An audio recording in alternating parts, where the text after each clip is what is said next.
Tes.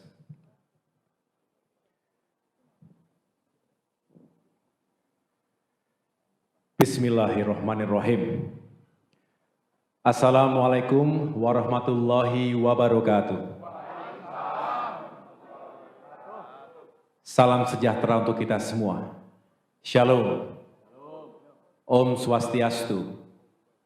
Namo Buddhaya, salam kebajikan.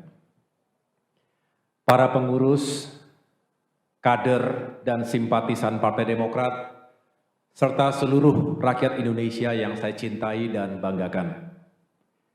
Terima kasih secara khusus saya sampaikan kepada teman-teman media, insan pers yang telah berkenan hadir di Dewan Pimpinan Pusat Partai Demokrat hari ini. Baru saja saya memimpin rapat pleno pengurus Dewan Pimpinan Pusat Partai Demokrat. Saya ingin menyampaikan beberapa hal sebagai respons terhadap perkembangan situasi politik terkini.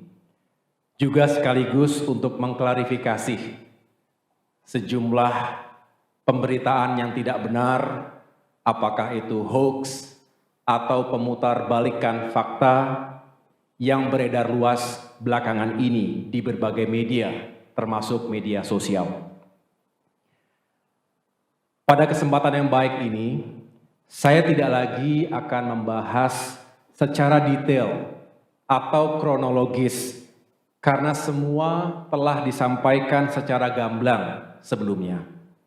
Pertama, melalui press release Sekretaris Jenderal Partai Demokrat Bung Teguh Rifki Harsha pada hari Kamis tanggal 31 Agustus 2023.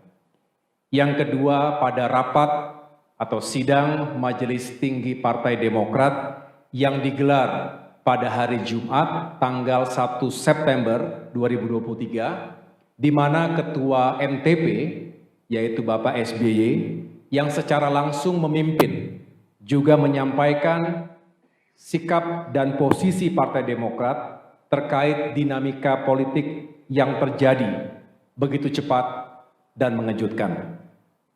Khususnya tentang nasib dan masa depan koalisi perubahan untuk persatuan. Saya bisa memahami dan merasakan apa yang ada di hati dan pikiran para kader Demokrat. Berkecamuk, juga beraduk antara marah, kecewa, juga sedih. Ada yang memilih untuk diam, tapi tidak sedikit yang kemudian mengekspresikannya di ruang publik. Sekali lagi saya bisa merasakannya. Namun saya mengajak kita semua untuk sabar dan ikhlas menerima kenyataan ini. Pasti ada rencana Tuhan yang jauh lebih baik untuk kita semua. Mungkin saat ini kita belum tahu persis apa bentuknya. Tapi yang jelas sebagai pemimpin, sebagai Ketua Umum Partai Demokrat, saya bangga sekaligus terharu atas ketegaran, kesetiaan, soliditas, dan solidaritas seluruh kader dan simpatisan Partai Demokrat dalam menghadapi ujian dan tantangan ini. Saya juga berterima kasih karena itu semua yang telah membuat perahu besar ini tetap kokoh di tengah-tengah badai. Saya juga menyampaikan terima kasih secara tulus kepada para tokoh, para sahabat, dan berbagai kalangan masyarakat Indonesia yang telah menyampaikan simpati, doa serta harapan baiknya untuk saya pribadi dan Partai Demokrat. Selanjutnya, saya mengajak seluruh kader Partai Demokrat agar tetap tenang dan berpikir jernih. Kita tidak akan patah oleh ganjalan politik sekeras apapun. Meskipun kita juga tidak akan berkompromi pada konspirasi politik securang apapun. Saya juga mengajak kita semua untuk bersyukur karena Allah Subhanahu wa Ta'ala masih sayang kepada kita. bisa jadi ini adalah cara Tuhan untuk menyelamatkan kita dari hal-hal yang lebih buruk. Saya tahu para kader Demokrat marah dan kecewa. Marah dan kecewa bukan karena ketumnya tidak menjadi cawapres, tapi karena perjuangan Demokrat telah dilukai oleh mereka yang tidak jujur, serta telah melanggar komitmen dan kesepakatan. Bagi Demokrat, ini sesuatu yang fundamental. Kita merasakan dalam hiruk-pikuk politik menuju pemilu 2024, seolah etika, integritas pribadi, dan komitmen politik menjadi tidak lagi penting dan relevan dalam mencapai tujuan. Ini yang justru menebalkan keyakinan politik saya bahwa perubahan benar-benar diperlukan, karena demokrasi yang sejati hanya bisa rawat dan tetap eksis jika hal-hal mendasar tadi tetap dipertahankan.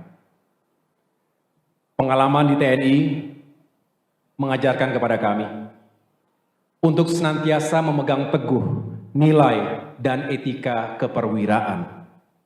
Hal ini adalah modal utama bagi seorang prajurit dalam mengemban tugas apapun. Dalam kondisi perang saja, kami diwajibkan ketika itu untuk mematuhi etika dan aturan. Sehingga perang bukan hanya soal kill or to be killed.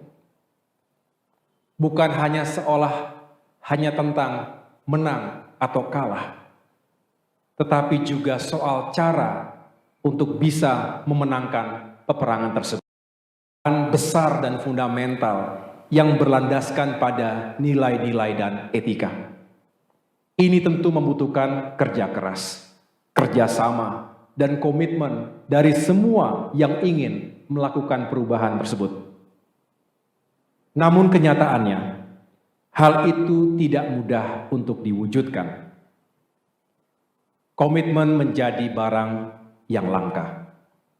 Kata maaf dijadikan obat yang murah untuk pengingkaran atas sebuah komitmen. Ini tentu berbahaya. Jika dibiarkan, bisa menjadi budaya, menjadi sebuah pembenaran, dan lambat laun bisa membentuk karakter bangsa yang tidak bertanggung jawab. Tentu, sekali lagi, kami tidak akan membiarkan itu terjadi. Untuk itu, kami tidak akan menyerah untuk terus memperjuangkan nilai dan etika dalam kehidupan politik dan demokrasi kita. Saudara-saudara, partai politik adalah sebuah institusi, bukan pribadi. Sehingga ada tata kelola dan mekanismenya. Apalagi pengambilan keputusan yang menyangkut hajat hidup orang banyak. Memilih pemimpin, utamanya calon presiden dan calon wakil presiden yang kelak akan bertanggung jawab atas lebih dari 270 juta jiwa. Tidak bisa hanya diputuskan begitu saja dalam hitungan menit oleh segelintir orang. Sesuai dengan konstitusi Partai Demokrat, tentu harus dimusyawarahkan terlebih dahulu dan dibicarakan dalam wadah majelis tinggi partai. Sejak awal pula, Partai Demokrat telah mengingatkan untuk tidak sekali-kali melakukan fait accompli, atau dalam tanda kutip, memaksa Partai Demokrat untuk menerima sebuah keputusan yang sepihak, tanpa melibatkan partisipasi dalam pengambilan keputusan tersebut.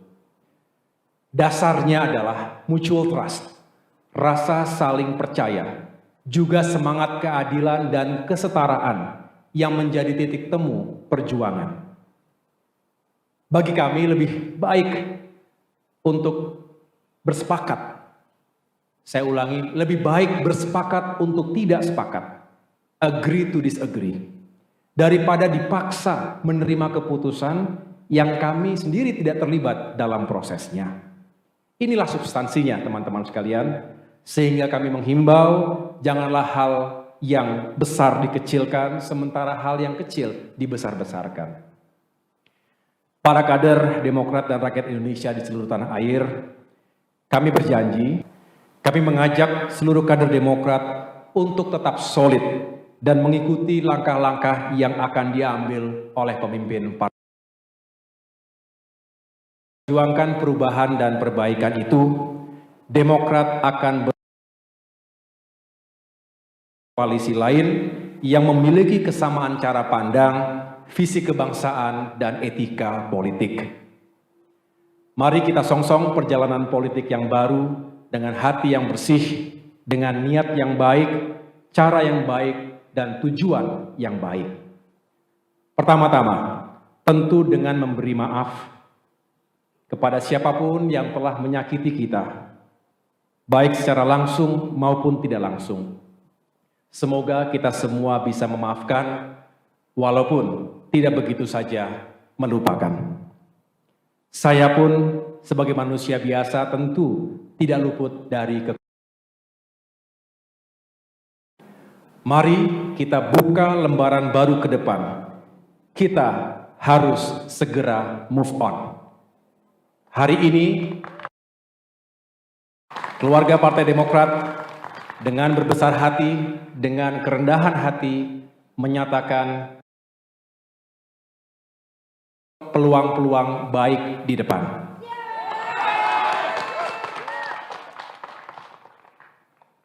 Mengapa? Karena pada akhirnya negara ini adalah negara yang besar, memerlukan pemikiran yang besar, jiwa yang besar, dan tindakan-tindakan yang besar.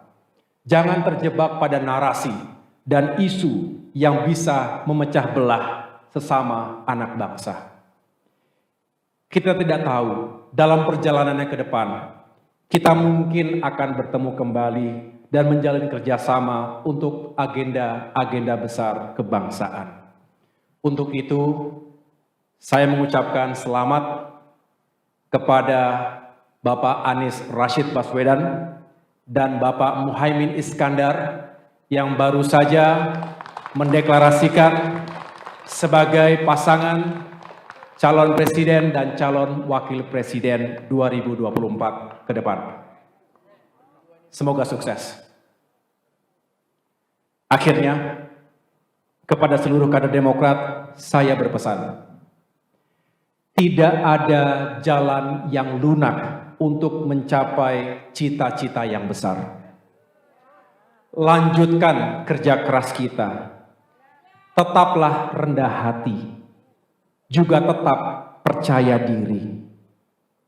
Sukses dan kemenangan tetap bisa kita raih tanpa harus mengorbankan nilai-nilai moral, etika, serta kehormatan dan persahabatan. Gusti Allah mboten sare. Tuhan tidak tidur. Ia tahu apa yang kita niatkan, kita ikhtiarkan, dan kita perjuangkan. Insya Allah hasil tidak akan mengkhianati usaha. Terima kasih, Tuhan bersama kita. Wassalamualaikum warahmatullahi wabarakatuh.